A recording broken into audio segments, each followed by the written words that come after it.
On September 11th, 1857, Mormons and their leaders in southern Utah massacred over 100 men, women, and children in what is now known as the Meadows Massacre.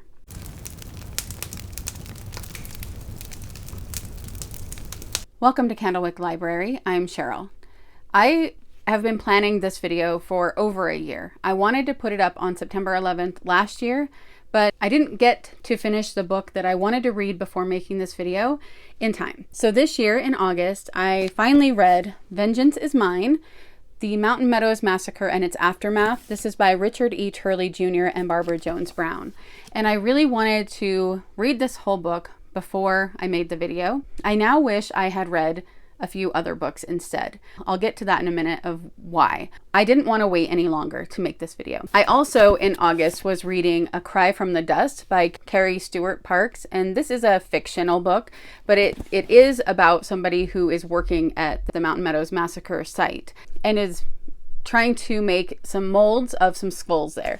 So while this book is completely fictional in the storyline of it, I did actually learn something about the real massacre in this book, and I'll get to that in a minute as well. I did not know that the Meadows Massacre existed until I was in my 20s. And that means that I went through the tail end of my childhood and all of my teenage years without ever hearing anyone talk about it. I went through 3 years of seminary without anyone mentioning it. I watched multiple general conferences. I attended many classes, and no one ever mentioned it. And so when I did hear the words Meadows Massacre, I didn't quite know what it was. And I would hear conflicting reports that it was mostly Native Americans that did it. It was Native Americans and Mormons that did it. It was only Mormons that did it. But I never heard the number of victims. I just assumed, because of growing up and hearing about things like the Boston Massacre, where it was 5 victims, that it was probably something like that. And obviously that wouldn't make it okay either. But I had no idea the scope of this massacre. About 8 years ago, when I was still Mormon, my husband and I were watching a TV show called Godless. And the villain in it, when they're sitting around a campfire, he talks about being a child that's parents were killed by Mormons, and then he was stolen and taken and raised by a Mormon man who was really abusive to him. When that conversation happened, my husband became very uncomfortable and said to turn it off, and we didn't finish watching it. When I heard it, there was something in the back of my brain that kind of shelved that as something I wanted to find out more about. So a few years ago, I heard about the new show Under the Banner of Heaven that was on Hulu, and I decided to watch it. I still don't know why I decided to watch it, but I did. And I was completely sucked in, learning about some history that I had never heard of. At this point, of course, I was taking everything lightly because I didn't know how much truth there was to the story as a whole yet. In episode 7, they had a scene about the Meadows Massacre. And in this scene, Jeb, who is the main character, the police officer played by Andrew Garfield, is speaking with his partner Bill, who is a Paiute. Bill says to him, "Jeb, I'm very well aware that your sporadically compassionate people have an allergy to facts, because facts point toward truth. Take your church leader's story about our ancestors saving Zion together. My great-grandpa told it in a different way. The Fanchers were a wealthy wagon train from Arkansas, not from anywhere near where Joseph was buried. They were no threat to your people. There were no cannons, no bluecoats. They weren't an army at all." And they go on to show a scene that shows the wagon train being attacked and what happened. At the time, I really did think that it was probably a sensationalized version of what really happened. I wouldn't learn until much later that this would be the most accurate portrayal of the Meadows Massacre that I would see on a TV show or a movie. So this got me thinking about the massacre and wanting to know more about it. And then pretty soon, I came across a book by Gerald and Sandra Tanner. They touched on the Meadows Massacre, and that was the first time I learned the real scope of this atrocity. I think most people, Mormon or not, do not realize how violent the early Mormon history is. And when you say things like that, people will immediately come to the comments and argue it, that it's not true. But except for if it was against the Mormons from other people. And they like to ignore the fact that there were the Danites from Joseph Smith's time. And there were Brigham's avenging angels. There were men that were assassins for Brigham Young. And you can find so much documentation for this. I'm not going to give it all in this video. If you are listening to me and you don't believe me, go research it and you'll find all the information you need to know. But there was the whole idea of blood atonement that came from Brigham Young, where there were sins that were too great to be covered by Jesus's blood, and you should give yourself up to be murdered to atone for your sins. And there were oaths in the temple that the members of the church were making at that time to avenge the blood of Joseph Smith. So if you realize the Reformation time in Utah, where Brigham Young was really coming down on people about blood atonement, there was so much violence in the air. There was a lot of fear because a lot of these people had been persecuted by people in Missouri. That also has some nuance to it, but it doesn't make it okay. And there were a lot of people that went through some really horrible things. And so there was some fear there that those people would come now to the Utah territory and begin persecuting them again when they finally felt like they had found somewhere where they would be left alone. A lot of times we see that Mormons tend to be extremely patriotic nowadays, and kind of a weird thing to think about the fact that during Brigham Young's time that they were not. That they hated the United States and its government. From the Latter-day Saints Millennial Star, Volume 7, there was a quote that read this: "Her," meaning America's, "own children are ashamed of their birthright. They will go forth shaking off the dust of their feet upon her and leaving their curse upon the doomed and fated people and rulers of the United States. The cup of the iniquity of that nation is full unto the brim, and the blood of the saints crieth from the ground for vengeance. And it is nigh at hand, even at the door. That guilty nation that hath vaunted herself above all nations shall bite the dust and come to naught.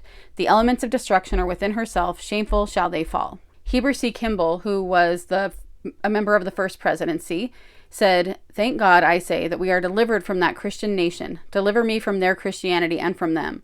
I will tell you the day of our separation is come, and we are a free and independent people, isolated 1,000 miles from the Christian nation, and thanks to be to our God forever." Brigham Young was hoping that they were far enough past the boundaries of the United States to not have to deal with the United States government anymore.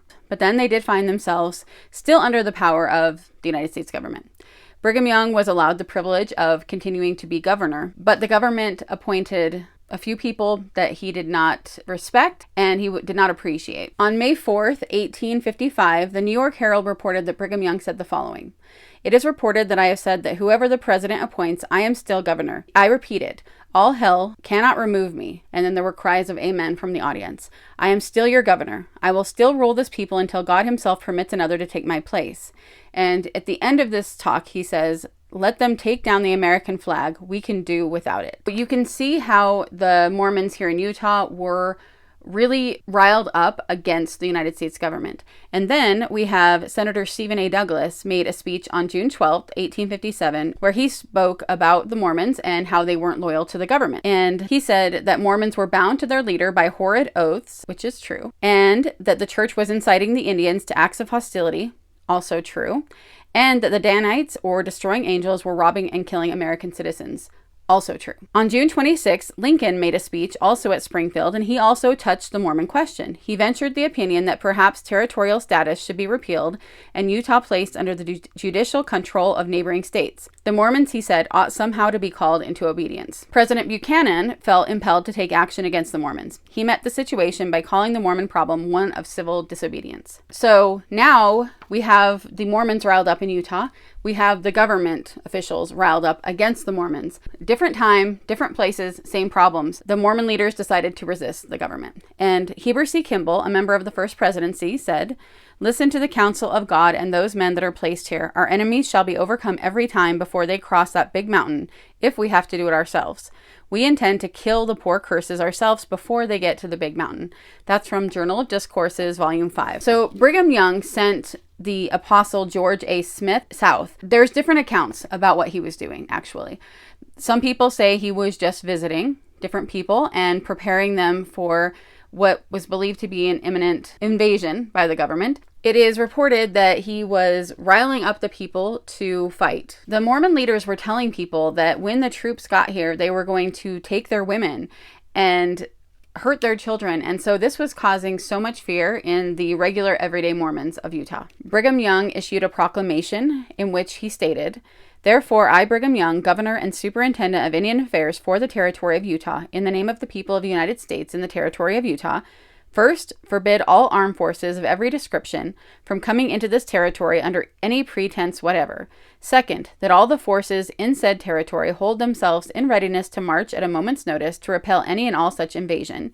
And third, martial law is hereby declared to exist in this territory from and after the publication of this proclamation, and no person shall be allowed to pass or repass into or through or from this territory without a permit from the proper officer. This is known as the Utah War. And this is something I also didn't learn about growing up. So the Mormons were going out and they were burning wagons and taking cattle from the army. So they were going back and forth. And at one point, Buchanan decided that he had to stop the threatened war. On the 6th of April, he signed a proclamation promising amnesty to all who returned to their allegiance. After dwelling at length on the past offenses of the Mormons and the malign influence of their leaders, he declares the territory to be in a state of rebellion. This rebellion, he continues, is not merely a violation of your legal duty, it is without just cause, without reason, without excuse. You never made a complaint that was not listened to with patience. You never exhibited a real grievance that was not redressed as promptly as it could be. But being anxious to save the effusion of blood and to avoid the indiscriminate punishment of a whole people for crimes of which it is not probable that all are equally guilty, I offer now a free and full pardon to all who will submit themselves to the authority of the government. So the Mormon authorities admitted the burning of army trains and the stampeding of cattle, and for those acts accepted the president's pardon, but all other charges they denied. The Utah War cost several hundred lives and at least 15 million at a time in the nation's history when men and money could least be spared. The Mormon historian B.H. Roberts, he did say that the Mormons did not wish to shed blood of the army, but he does admit that they destroyed government property. So this was a very emotionally heightened time in Utah. Now, from there, we know that Brigham Young had some liaison with some of the Native American tribes where he would have them help other Mormons or have them do for him raiding of wagon trains that would come through. So in the back of this book, there is even a map. And this map shows 6 raids that they know for sure happened between September 7th and October 3rd of 1857. And this is church-approved information. So basically, Brigham Young was creating a problem he could solve. He would have these raids happen, and then he could tell the government, if you come through here and you are treating us the way we want to be treated, we will hold back the Native Americans because we have a good relationship with them. But if you cross us, basically, we will let loose the Native Americans. We won't hold them back any longer. So they were basically creating this problem so that they could have some leverage with the government. Based on this information, we know that the wagon trains attacked at Mountain Meadows are not the only ones that were targeted. Just something happened differently when they did the raid on this one. So I'm going to read something from Vengeance is Mine. Militiamen William Stuart and Joel White encountered 2 immigrants, obviously oblivious to the attack on their company. And that would be the attack that was happening with the Native Americans. That was one of their typical cattle raids that they had done on other wagons. Rounding up stray cattle outside the meadows. The 2 immigrants were stopped at Leach's Spring on the stretch of trail between Cedar City and Pinto called Leach's Cutoff. Thinking they needed to contain the situation, Stuart and White fired on the 2 immigrants, killing William Aiden but only wounding the other. Aiden's companion put spurs to his horse and fled toward his company at the meadows, where he made it into their wagon corral.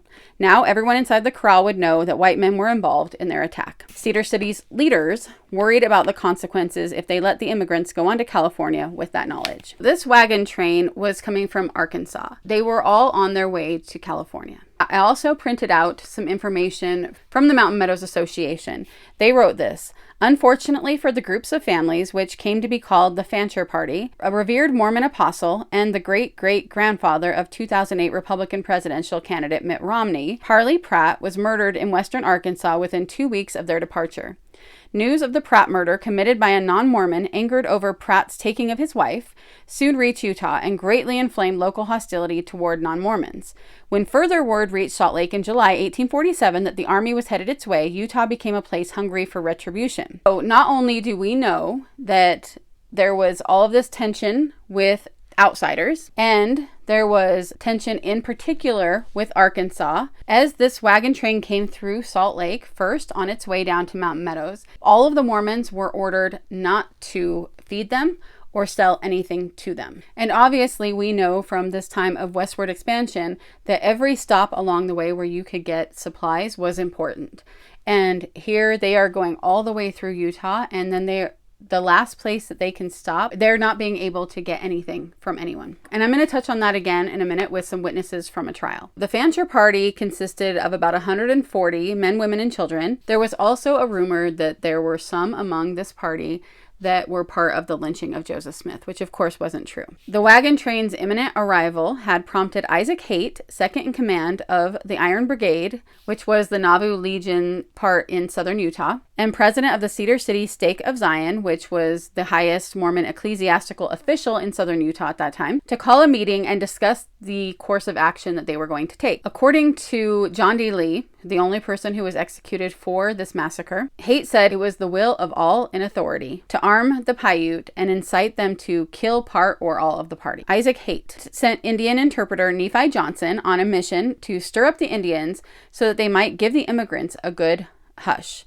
Haight shed no tears for the party's fate, telling Lee, "There will not be one drop of innocent blood shed if everyone in the damned pack are killed, for they are the worst lot of outlaws and ruffians I ever saw in my life." And this is something that will be talked about more after the massacre has occurred to try to justify the killing of these people. So the next morning, gunfire erupted at the camp of the Fancher party. A child who survived the attack wrote, "Our party was just sitting down to a breakfast of quail and cottontail rabbits when a shot rang out from a nearby gully and one of the children toppled over, hit by a bullet." So these shots came from 40 to 50 Native Americans and Mormons dressed as Native Americans. And the immigrants were well armed, so they returned fire, and it turned into a siege. Meanwhile, in Cedar City, Isaac Haight sent a courier up to Brigham Young to ask him what to do, now that one of the cattle raids has turned into a battle. Over the next 3 days, Mormon reinforcements show up. They have about 100 men that continue to arrive. Haight gets word from his superior, William Dane. He said to not let the immigrants pass.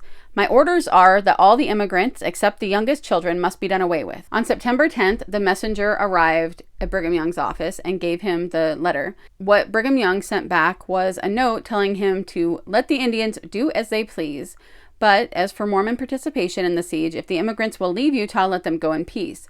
But the message would arrive in southern Utah too late. This brings us to the question, was Brigham Young involved in the actual killing at this massacre?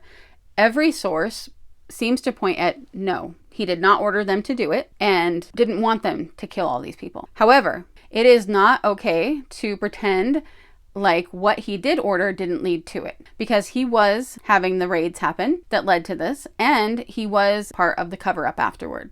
So he is not innocent in this. However, he is probably innocent in not wanting to have the massacre itself happen. By September 11th, most of the Paiutes had left. Major John Higbee was in command of the forces at Mountain Meadows. He persuaded John Lee and William Bateman to act as decoys to draw the immigrants out of the protection of the wagons. So Lee and Bateman carried a white flag of truce. So they think that they're being attacked by Native Americans. Because of the one guy getting back into the wagons, I think there was probably some question there about that. I don't know, and I don't know if anybody knows how much he told anyone before the raid started, or if he'd even had a chance to tell anyone. They see these Mormon men coming up to them with the white flag, and they're desperate, and they agree to the terms that Lee brings to them, which is that they would give up their arms, their wagons, and their cattle in return for the promise that they would not be harmed as they embarked on a 35-mile hike back to Cedar City. Samuel McMurdy, a member of the Nauvoo Legion, took the reins of one of the wagons into which they loaded some of the youngest children. A woman and a few seriously injured immigrant men were put into another wagon. John Lee positioned himself between the two wagons as they pulled out. Following the two wagons, the women and the older children of the Fancher party walked behind. After the wagons had moved on, Higbee ordered the immigrant men to begin walking in a single file. An armed Mormon guard escorted each of the immigrant men. When they had fallen about a quarter mile or so behind the women and children, who had just crested a small hill, Higbee yelled, "Halt, do your duty." That was the sign. Each of the Mormon men knew what to do as soon as Higbee said that. They each shot and killed the immigrant that they were standing next to. And meanwhile, on the other side of the hill, Nephi Johnson gave the order to begin the killing of all of the women and children. Nancy Huff, who was 4 years old at the time, later remembered this and said, "I saw my mother shot in the forehead and fall dead. The women and children screamed and clung together. Some of the young women begged the assassins after they run out on us not to kill them, but they had no mercy. clubbing their guns and beating out their brains. It was over in just a few minutes. The article that I printed out from the Mountain Meadows Massacre Association says 120 members of the Fancher Party were dead. This book will only own to just over 100.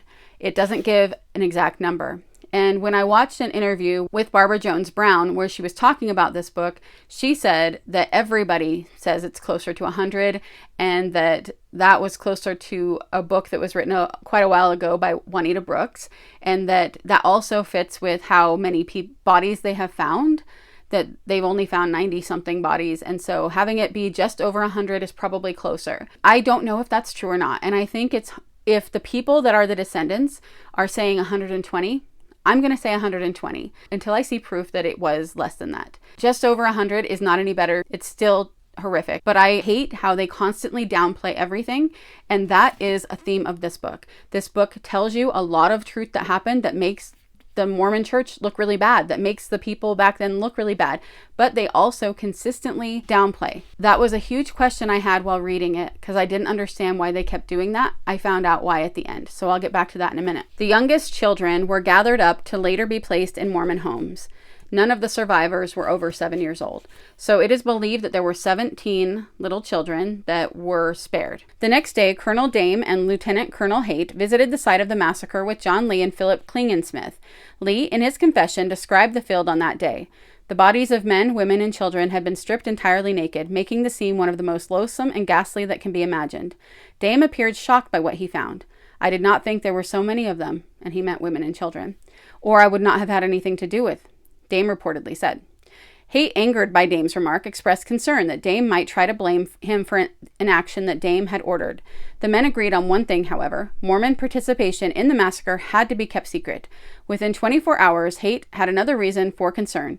Brigham Young's reply arrived too late. On September 15th, Brigham Young declared martial law and prohibited all armed forces from entering the territory and ordered the Nauvoo Legion to prepare for an expected invasion. And shortly after this, he apparently learned of the tragic events at Mountain Meadows. By all accounts, he was very upset when he heard about it. But by the next day, he said he was at peace with what happened.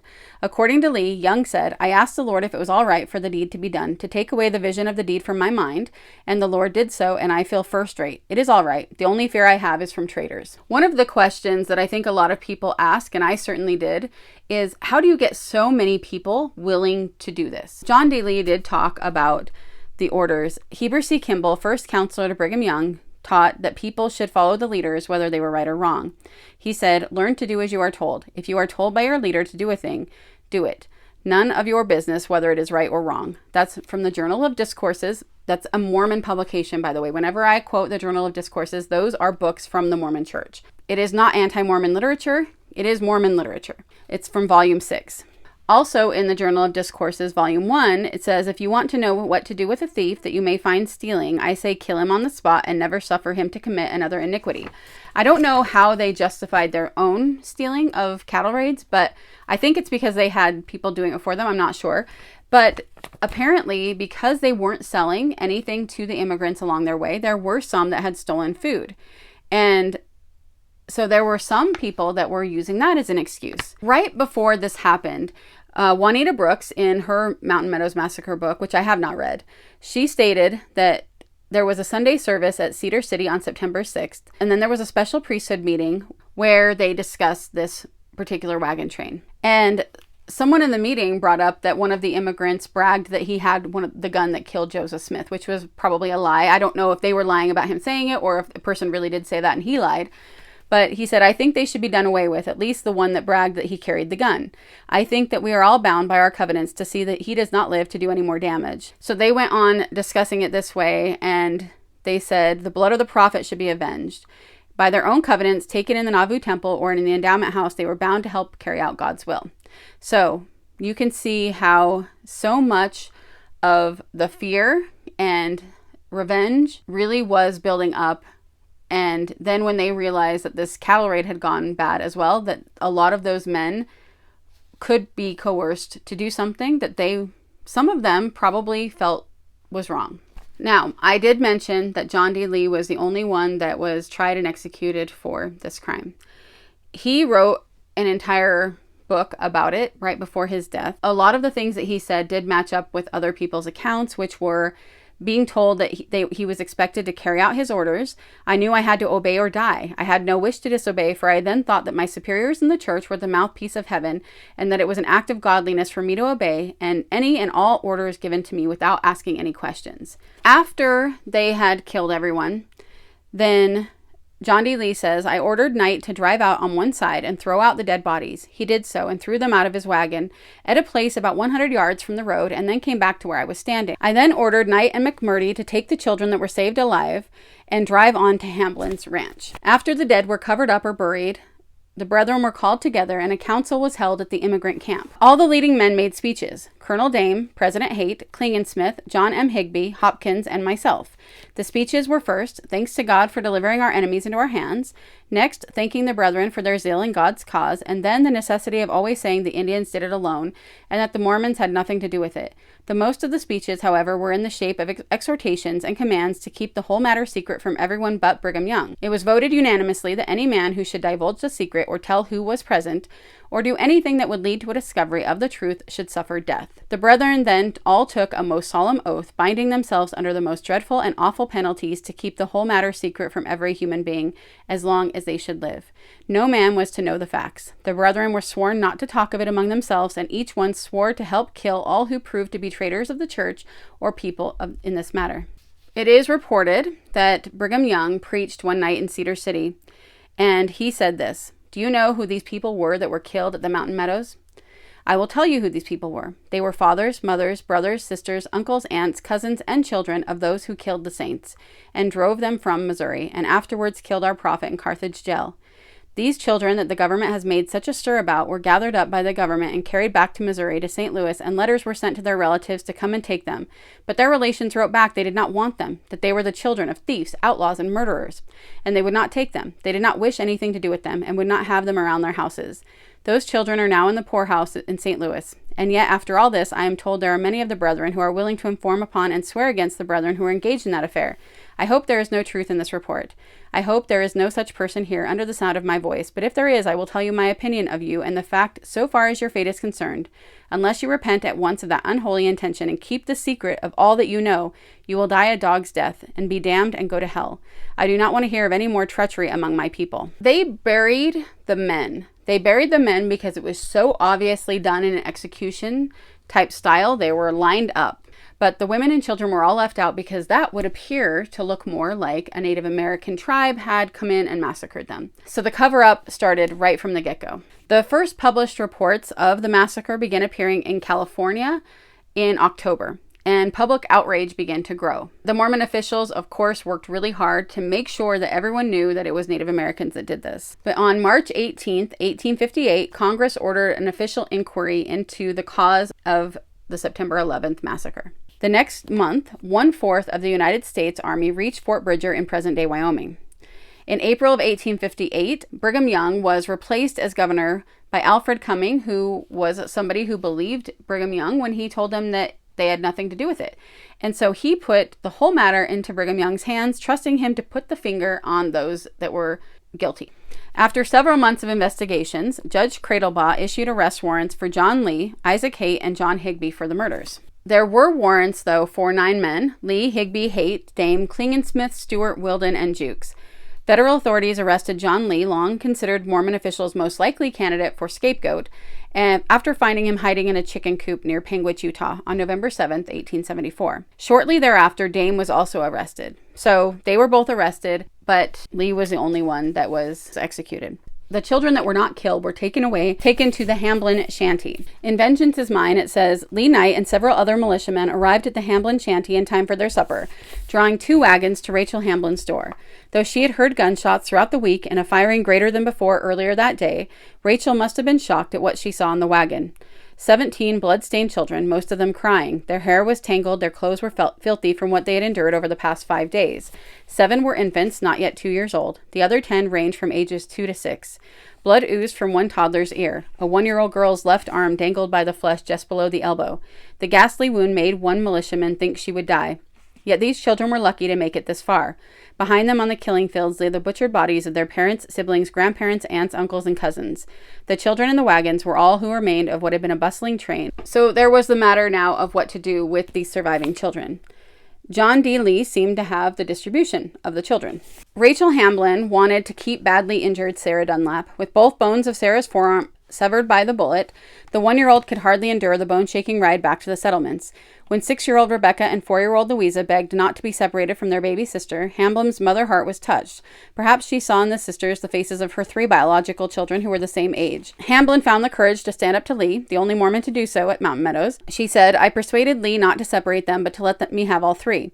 This he finally agreed to. The children stay with me, and I nurse the wounded child, though it has lost forever the use of its arm." 14 other children were soon torn from surviving siblings, cousins, and playmates, and placed in separate homes and encouraged to forget. On the Mountain Meadows Association, they have earliest accounts of the children who survived. 5-year-old Martha Elizabeth Baker recalled watching 2 men lead her 7-year-old sister, Mary Lavina, over a ridge. She never saw her again.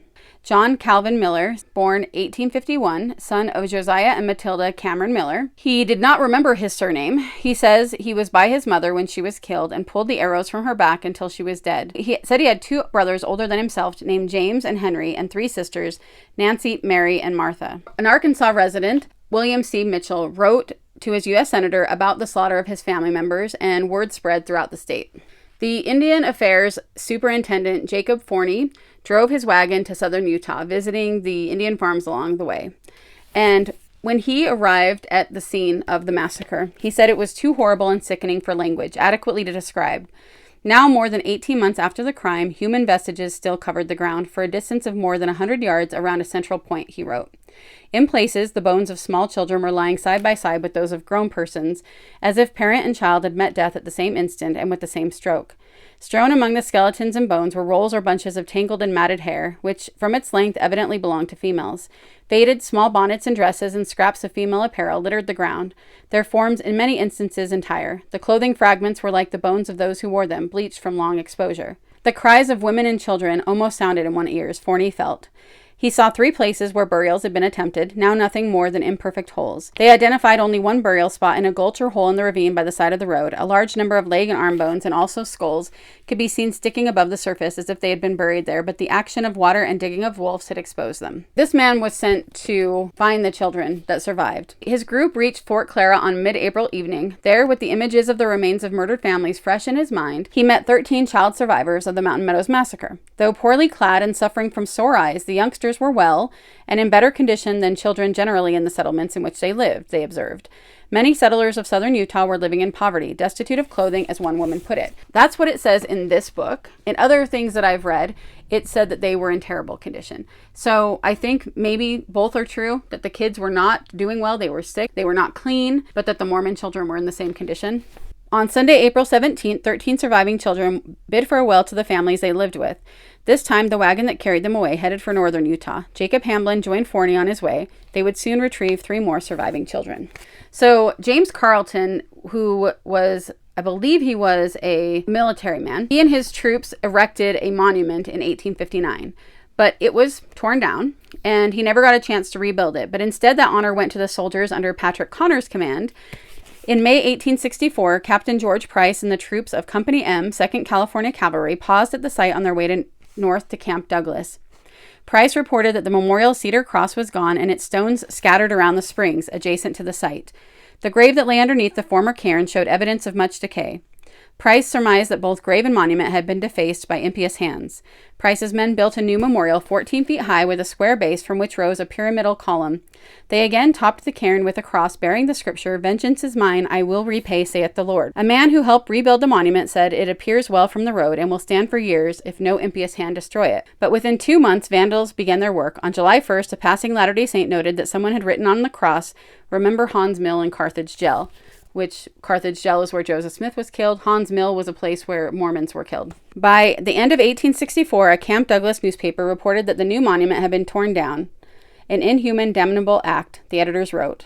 What they left out there, but I saw one of the authors speak about on a podcast, was that Brigham Young visited the site when the "Vengeance is mine" scripture was still on it, and he said, and he did, in a little. Meaning, and she admitted this, Barbara Jones, Barbara Jones Brown, said that he was saying at that point what I had mentioned earlier, that he felt that this was God's vengeance on these people. In August, I also read Wife Number 19 by Eliza Ann Young. She was Brigham Young's 19th wife. That is her autobiography. And in this, she talked about this particular monument and Brigham Young's visiting it. She also said the exact words that I saw Barbara Jones Brown say on a podcast, but she said that he gave the order and that as he rode away, that Brigham Young's men were the ones that tore it down. So because I had already read that, I was really annoyed that they didn't add that in here, that they make it sound like some random people in the area tore it down both times, as if that wasn't something they were being told to do. So what happened to Lee? So he had his trial. Several witnesses testified that they had received orders to not sell grain or provision to the Fancher party. One witness said he was hit over the head by a fence paling because he sold onions to one member of the party who was a friend of his from years back. Another witness testified church officials excommunicated him after he traded one immigrant cheese for a bed quilt. And other witnesses talked about the fiery sermons that George A. Smith and other church leaders gave, warning of the immigrants. The prosecution's star witness was Philip Klingensmith, the former bishop of Cedar City and the apostate Mormon whose affidavit given in a Nevada courtroom had first renewed hopes of achieving long-delayed justice in the Mountain Meadows case. He recounted how the Mormon men responded to the militia call by traveling to the immigrants' camp by wagon and horseback. He told of the men watching in formation as John Lee conducted his negotiations with the immigrants. Finally, he described the killing. From his vantage point, he could only see the shooting of the men. Lee was over the crest of the hill with the wagons and women of the children. About 50 of the immigrant men, Klingensmith testified, died with the first volleys of their guards. A few started to run away, but none got very far. But then there was a second trial. And in this one, Mormon witnesses against Lee suddenly materialized, many with enhanced memories that put Lee in the middle of everything, and not talking about these things that the witnesses had talked about in the first trial. In the Mountain Meadows Association, they say an agreement with Young had to be struck. Howard and Young met in Salt Lake, and Howard was Sumner Howard. He was the U.S. Attorney for Utah. Young was anxious to put the Mountain Meadows matter behind and accepted that someone had to be sacrificed. They excommunicated Lee, and he was the obvious candidate. U.S. Attorney Robert Baskin outlined his speculation as to the key understandings. Baskin believed that Howard agreed to impanel an all-Mormon jury, place Brigham Young's 1875 affidavit in evidence, present testimony that would tend to exonerate higher Mormon officials, and after trying Lee, promised to prosecute no one else for what happened. Young would help round up witnesses who would incriminate Lee and see to it that the jury returned a conviction. Lee was taken to the Mountain Meadow massacre site. He sat on his own coffin, and then he was shot. That is not to say that I think that Lee should have gotten away with anything. Obviously, he shouldn't have, but he was following orders. So using him as the scapegoat was not real justice. It's also important to note that in 1961, the Mormon church leaders reinstated John D. Lee to membership and to his former blessings. So that means when you are excommunicated, you obviously are not a member of the church anymore, and they take away any blessings you may have had from being a member of the church. So if they reinstate that, then you get all those blessings back. They did that in the 60s. Why would they do that if they actually believed that what he did was wrong enough to be excommunicated? I wanted to see what the church's website now says about it, so I went to the official Gospel Topics essay from LDS.org called Peace and Violence Among 19th Century Latter-day Saints. Of course, they try to downplay any amount of violence with early Mormonism and say that that is not a fair assessment of the people back then. They also like to use their wording that they always use, some where it makes it sound like there's not as many people that are doing things. And then they also say that the church made every effort to find out what really happened. So I think that that has happened to an extent over the past 25, 30 years, only because they knew that they had to at that point. The church bought all that land and they own it now. And they have promised the descendants of the victims that they will never sell it or develop on it, and that it will stay a monument. So hopefully they will keep that promise. In 1998, Gordon B. Hinckley, who was president of the church at that time, visited Mountain Meadows. It says that he found himself embarrassed at the dilapidated condition of the monument at the site, and so the church agreed to build a proper memorial. "We owe the dead respect," Hinckley declared. "That land is sacred ground."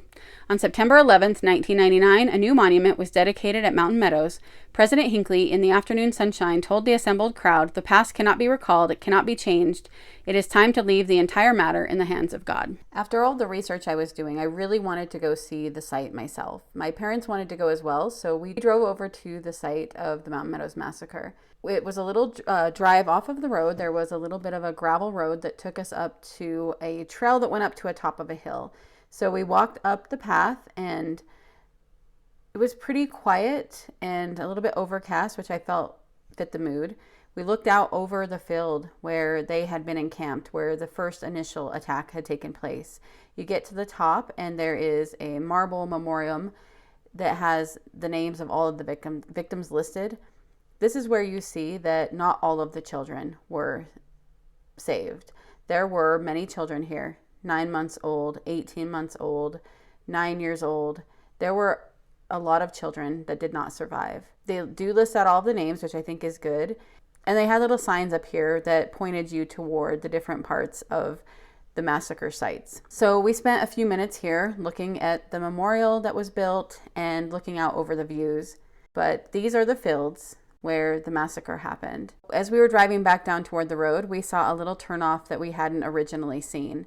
And it was a really rough dirt road and took us to a spot where you would have to go down a hill, across a ravine, over to where that was at. But we could see it from where we were, so I just took a picture from far away. Then we visited the 2 other memorials that were turnoffs off of the main road. There was one that was a memorial for the men and boys, and then one for the women and children. And honestly, we all had kind of the same feeling afterward, that I'm glad that they have bought the land and that they're not building on it. And I'm glad that they have put up memorials there, but it doesn't feel like enough. It didn't feel like they put half as much effort into these as they have for the memorials for Mormons that have been killed. Another interesting thing that happened in the 90s that I didn't know until I read Cry from the Dust. I'm going to read from here something that she wrote. Back in 1999, a backhoe was digging some footings for a new monument, and that's the one I just talked about, and accidentally scooped up the remains of at least 29 bodies. Under Utah law, it's a felony to rebury any human remains discovered on private land without a scientific study.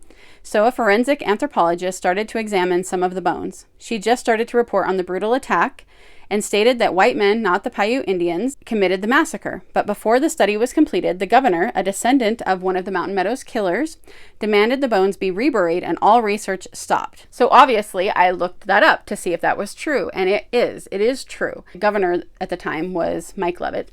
I didn't hear or read about that second part of that in this book for sure. When all those children were taken, another thing that is really kind of infuriating to me is that when Forney came to collect all the children and take them back to their families in Arkansas, whom Brigham Young said they were all in the poorhouses. That's not true. But when they took them back, the Mormons here said that they were entitled to being paid for the care that they'd been giving those children. So they did. They paid them. They paid them for taking care of these children. I could not believe that when I found that out, that they would have the audacity to ask for money for taking care of children who would not have been there to have to take care of if they hadn't murdered their whole entire families. The whole time I was reading this book, I kept getting frustrated, and I didn't know why. I felt like, for one thing, the reason that I stopped reading it a year ago was because I thought this book was all about the massacre, that was the whole thing, and then it would also be the aftermath, since it says the Mountain Meadows Massacre and its aftermath. But the massacre was only the smallest little part of this book, and then the rest was the aftermath. So I found out that Richard Turley had written another book that was the whole massacre. So if I wanted to get more details of that in particular, I would have to go read that book as well. I really don't think that more was needed than what was in this book based on how they wrote about it. I stopped reading it because I was like, oh, maybe I need to go get the other book. But then this year I decided, okay, I'm just going to get this out of the way. But this time I was frustrated for the different reasons, for what I felt like was downplaying constantly. And it's hard to describe how you can feel that way when somebody is giving facts. So when they are telling things that make these church leaders look bad and are being honest about the cattle raids and about the church's involvement and the church's cover-up, Brigham Young's involvement in the cover-up, it was hard to pinpoint why I felt that way, because I kept telling myself, well, they're telling the truth, but they're also leaving out little details. This feels like something that the church does on its gospel topics essays. If you go to the church's website and you read their gospel topics essays, and then you research, you follow all of the footnotes and you research the actual things from other sources, usually journals or newspapers or, all the different things that you can go on a rabbit hole down about these things, you will always find that they will give you enough of the truth that you think you're getting the whole truth. They did this with their saints books as well. And they always leave out the little detail that will be that one detail that does make a difference in the telling. And this book felt to me like it was doing that. I was pretty sure that both of the authors were still Mormon. There was a part of me that thought maybe that has something to do with it. But at the same time, in the podcast that I had seen Barbara on, she seemed very open about it. She had found out in the researching that she was a descendant of one of the perpetrators. I felt like she is dedicated, and I do think she is, to having the story out there. But there was something I could not put my finger on that made me feel like this book was not doing what it should have been doing, and I didn't know how to explain it. I have heard there is a book by Will Bagley that is called The Blood of the Prophets, and that one is a better one to read. So if I ever read another one, I will probably read that one or the one by Juanita Brooks. But I don't know if I'm going to read either of them at this point, but if I did, it would be one of those ones, and I would recommend reading one of those two more so than this. I would not recommend this book because of, like I said, it does give you the facts to an extent. It does downplay a lot of things. But when I got to the end of this book, I found out why it is the way it is. Something I did not know going into it. In the acknowledgement page at the very end of the book, in addition, we thank the Church of Jesus Christ of Latter-day Saints History Department and the Ensign Peak Foundation for providing funding that aided in the book's research and source checking. And I wrote what next to that because even with how I felt reading this book, it surprised me. Ensign Peak is the investment arm of the church that was just fined by the SEC a couple of years ago for making shell companies to try to hide how much money they had from members and everyone so that people wouldn't stop paying their tithing, was what one of the church leaders actually admitted to. This is where most of the church's money and assets are, the over $250 billion that they have. And so I find out that the church history department and the Ensign Peak Foundation provided the funding for this book. So of course, this book is propaganda for the church. It may give a lot of good information. It may give a lot of factual information, but it is still propaganda for the church. And so if you wanted to read only that, then go ahead and read that book, but I would not recommend it. Hopefully you learned something new today. I think that there are a lot of people that don't know about the Utah War, and even more people that don't know about the Mountain Meadows Massacre. And I think it's important for this story to be out there. Go and Google it, read more about it. I've only given the smallest piece of information about it. There was a TV show called American Primeval last year that was released about it, and it was very inaccurate. They changed a lot of information about it, and they show things that happened that didn't happen. So do not get your facts about the massacre from that either. Like I said, if you're going to read a book, go read one of the other two books I mentioned, or just, Google it, look up information on it, and you'll be able to find more details if you're interested in more than what I've been able to give in this hour.